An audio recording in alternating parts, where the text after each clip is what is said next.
Most people don't realize how big a decision it is to work just one more year. It doesn't sound like much, but when you're at that point of deciding whether to start working and start enjoying the life you've worked so hard for, that 1 year starts to feel a lot bigger. And while there are loads of reasons someone might delay retirement, I want to take you through just one. It's not theory, it's a real life example of a couple who are right at the edge of making that decision. The names are Henry and Olivia, and let's take a closer look at their current situation. Henry and Olivia are both 65. They've done well financially, worked hard their whole lives. Their kids are off doing their own thing. The mortgage is paid off, and now they're wondering, should we retire now, or would it be smarter to work just one more year? Now, before I tell you what they decided, let's look at where they're at. They got about 20 grand in the bank. They built up a solid retirement portfolio of about 900k across their workplace pensions and ISAs, and they own their home outright, which is around 750k. They told me they're ready. They want to enjoy life while they still got the energy and the time, the traveling, taking trips, being spontaneous, and not waiting for later, because later might not always come. But even with everything in place, they were still unsure. And it's a common feeling, that nagging voice that says, should we just do one more year? So we ran the numbers. The plan was simple. First, we'll model what retirement would look like if they stopped working today. Then we modeled the same plan, but with one more year of work. So here's what they wanted their retirement to look like. They'd like to spend around £4,900 a month. That's just under £60,000 a year. About 2,500 of that is for essentials. So food, bills, council tax, car maintenance, all the day-to-day stuff. The other £2,400 a month is for lifestyle. So holidays, trips, really the fun stuff that makes retirement feel like retirement. Now, if they decide to carry on working, they'll have a very healthy joint income for another year. Henry earns 75k a year and Olivia earns 80k. So that's £155,000 gross coming in, and most of their costs are already covered, which means more pension contributions, more savings into their ISAs and cash accounts, and another year for their investments to grow untouched. When we ran the plan assuming Henry and Olivia retired today, things actually looked quite positive. We used an assumed annual growth rate of 5.87%. Now, of course, that's just a starting point and it's not guaranteed. And in reality, investment returns vary from year to year. But based on that average return, their retirement looks financially sound.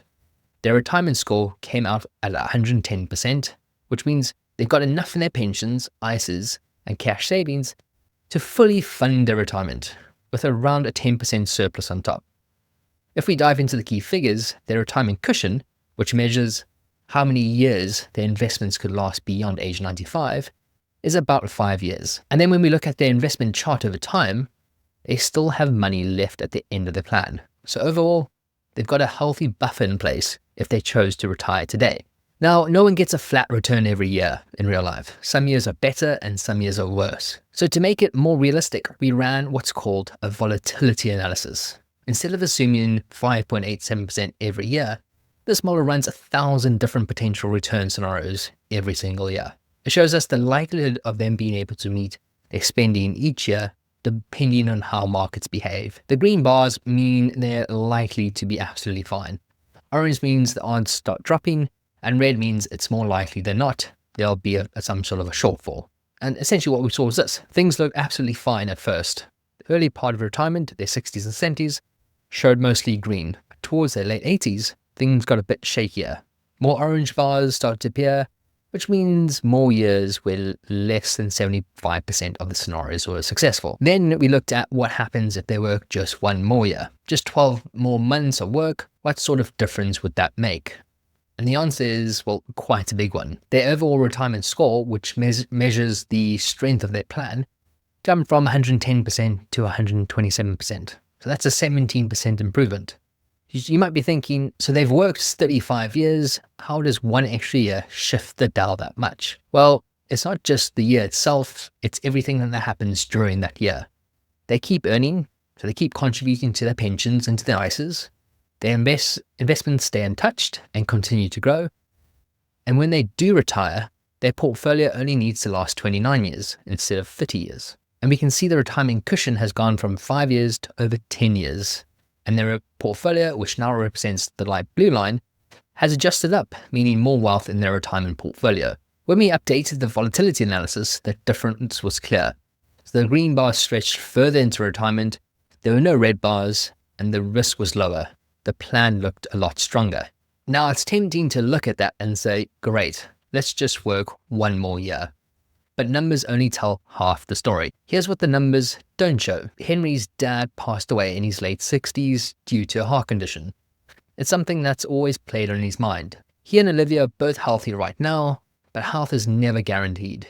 They want to travel, they want to explore, but how much of that are they really going to do if they keep delaying? So another year turns into another year and suddenly you run out of time. We all know someone or heard of someone who passed away just before or just after they retired. And it's a brutal reminder that time is not promised. And while we plan for retirement to last 30 years, many people don't make it that far. If they do, their spouse might not. And this is the part that often gets overlooked. Everyone sees the financial benefit of working longer. Fewer people talk about the personal cost, what it means for your health, your time together, your family, and your quality of life. Because even if you make it to 95, what if you're not well enough to enjoy it? Or what if the person you plan to spend it with isn't there? Henry and Olivia took all that into account, and in the end, they decided, no, we are not working one more year. We're retiring now. But they still wanted to make sure the financial side was solid. So we explored some other options. One of the simplest changes we made was to adjust their spending later in retirement. They both agreed that by the time they reached 80, they probably wouldn't be spending £2,400 a month on holidays and travel.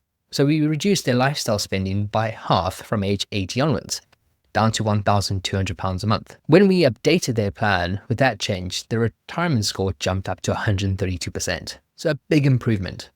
And when we ran the volatility analysis again, there was no warning signs at all. No orange, no red, just green all the way. This just indicates that the likelihood of them making any big adjustments in retirement, such as drastically reducing their expenditure or even going back to work, is very low. And we also explored a few other scenarios, things like how they might cover potential long-term care costs in later life. We looked at whether downsizing could free up enough equity to help with that. And these are the kinds of conversations we had, not just to build a plan that works now, but one that gives them peace of mind for whatever life might throw at them down the road. And that's the real message here. Retirement planning isn't just about picking the right date. It's about understanding the trade-offs. It's not just about the numbers. It's about your time, your energy, your health, and your relationships. And yes, one more year can make a big financial difference, but so can adjusting your plans later in life or thinking differently about how and when you spend your money. You've got options, and understanding those options can make all the difference. So if you're wondering whether you should work one more year or whether now is the right time, think about the full picture, not just your pension pot or your investment returns, but your lifestyle, your well-being, and your retirement dreams. And if you want to explore that for yourself, so with your own numbers, your goals and ambitions, then I suggest you get in touch and we can work on it together. You'll find the link to my diary in the description below. And if you found this helpful, please do give the video a like and subscribe to the channel. Thanks for watching, and I'll see you in the next one.